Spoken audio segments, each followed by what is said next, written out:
Izina ryanje nitwa Junior. Muraho ikaze ku nkuru y'umubabaro tugiye kumviriza.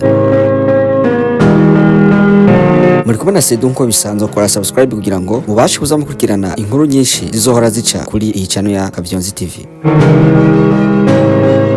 Nari ku kazi nkuko bisanzwe. Uyu munsi naraheza giye maze kumva inkuru imbarira ko umugore wanje yibarutse. Uyu mwana yari uwa mbere. Urashobora kumva kanyamuneza umuvyeyi yagira iyo aronse ikibondo. Buri umwe wese ukazi yaranezerewe ubwiyo nkuru yanje. Naranezerewe cyane. Muri ako kanya nasabye uruhusha boss wanje kugira nje kuraba umwana wanje w'umuhungu yaravutse na mama wanje kwa muganga. Boss yarampaye uruhusha, yongera mpa mahera yo kugurira umwana ivyo kwifashisha n'ivyo umugore wanje yarakeneye muri ako kanya.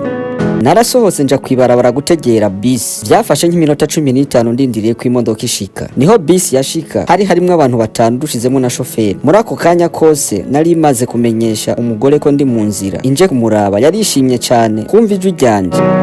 Ibintu vyari vyiza cyane muri ako kanya. Nyuma yo kubarira shoferi agabanya umuvuduko kuko yari ku muvuduko uteye ubwoba. Ako kanya yigira ko atanyumva. Ku nshuro ya gatatu niho yanyishuranye uburakara mbarira ko atwaye imodoka imyaka 13 ko ntoshobora kumwigisha ko ashobora gukora akazi kiwe.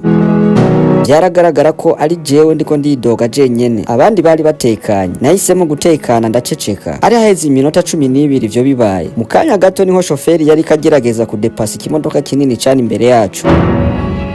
Ivyakurikiye mu gice ca kabiri, ico dusaba ni ca kintu gukora subscribe kugira ngo ubashe kuzohora ukurakurikirana inkuru nyinshi zica muri Kavyonzi TV. Nuko murakoze, mwari kumwe na Sedu nko bisanzwe. Ciao ciao.